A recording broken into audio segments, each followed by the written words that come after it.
नमस्कार, आप देख रहे हैं हमारा डिजिटल प्लेटफॉर्म और मैं हूं आपकी अपनी गरिमा। आज बात हम करेंगे उस बयान की जो विदेश की धरती से तो दिया गया है, लेकिन सवालों के घेरे में भारत की साख को लेकर के आ गया है। जी हाँ, जर्मनी में BMW प्लांट के दौरे के दौरान कांग्रेस नेता राहुल गांधी ने यह दावा किया कि भारत में प्रोडक्शन और मैन्युफैक्चरिंग गिर रही है।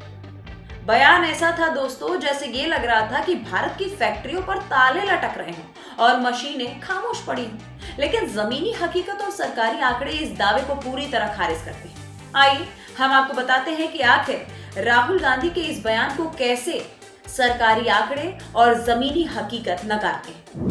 सबसे पहले तो आप ये समझ लीजिए कि हकीकत ये है कि पिछले 10 वर्षों में भारत ने इलेक्ट्रॉनिक्स और मोबाइल मैन्युफैक्चरिंग में वो छलांग लगा दी है दोस्तों, जिसकी चर्चा आज सिर्फ भारत के अंदर ही नहीं बल्कि ग्लोबल मंचों पर भी की जा रही है।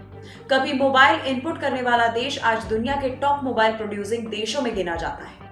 मोबाइल मैन्युफैक्चरिंग में भारत ने न सिर्फ उत्पादन बढ़ाया बल्कि निर्यात के मोर्चे पर चीन जैसे दिग्गज को भी पीछे छोड़ दिया है। इसके बाद राहुल गांधी का ऐसा बयान देना क्या सही है? सवाल ये है कि अगर मैन्युफैक्चरिंग गिर रही है तो फिर ये रिकॉर्ड ग्रोथ कहां से आ रहा है? दोस्तों, सरकारी आंकड़े भी ये बताते हैं कि भारत में मोबाइल और इलेक्ट्रॉनिक्स सेक्टर में फैक्ट्रियों की संख्या कई गुना बढ़ गई है।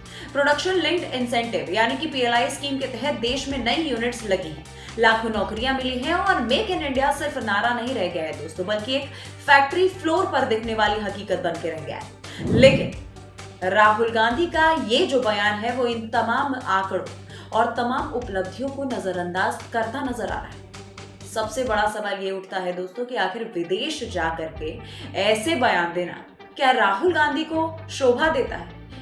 किस चीज की मजबूरी रही होगी जो उन्होंने विदेश में जाकर के ऐसा बयान दे दिया? जब भारत का मैन्युफैक्चरिंग सेक्टर वैश्विक कंपनियों को आकर्षित कर रहा है, जब एप्पल जैसी बड़ी कंपनियां भारत को अपना प्रोडक्शन हब बना रही हैं, तब भारत में गिरावट का राग अलापना किस एजेंडे को साधता है? आलोचक ये बात कह रहे हैं दोस्तों, ये पहली बार नहीं है जब विदेशी धरती पर भारत की तस्वीर को नकारात्मक रंग देने की कोशिश की जा रही है। राजनीतिक जानकारों का ये कहना है दोस्तों कि विपक्ष की पहचान अब नीतियों पर बहस से ज्यादा नैरेटिव गढ़ने तक सीमित हो चुकी है। चाहे वो बेरोजगारी का मामला हो या फिर मैन्युफैक्चरिंग का या फिर आंकड़ों का, ये कुछ भी बात अगर करते हैं ये आंकड़ों से ज्यादा बयानबाजी को हथियार बना करके बात करते हैं।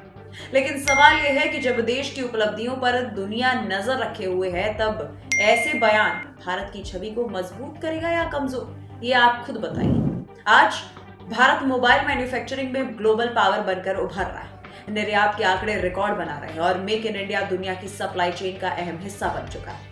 ऐसे में विदेश जाकर के भारत की मैन्युफैक्चरिंग को गिरता हुआ बताना कई लोगों की नजर में आलोचना नहीं है दोस्तों, बल्कि ये जानबूझकर किया गया तंज है, जिसका निशाना सिर्फ सरकार तो नहीं हो रही बल्कि ये देश की मेहनत और पहचान पर भी सीधा निशाना साध रही है। इस पूरे मामले पर आपकी क्या राय है? क्या राहुल गांधी को विदेश में जाकर के अपने देश के बारे में ऐसी बातें कहना शोभा देता है? इस पूरे मामले पर आपकी क्या राय है? आप कमेंट करके जरूर बताइए। मिलती हूं मैं आपसे अगले वीडियो में, तब तक के लिए नमस्कार।